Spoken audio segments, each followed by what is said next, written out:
কেউ কি বলতে পারো বন্ধুরা, এই পুকুরটা কোন জায়গায় অবস্থিত? এই পুকুরের মাছ দেখলে ভেতরটা জুড়িয়ে যায়, অনেক সুন্দর লাগে, আনন্দে ভরে যায় বুক। যদি কেউ জানো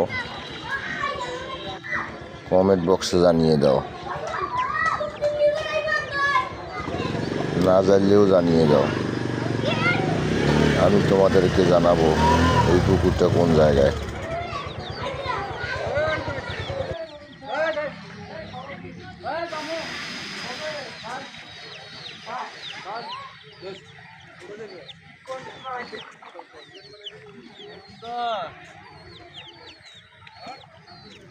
তখনই আসিস দোকান না নিতে বলতো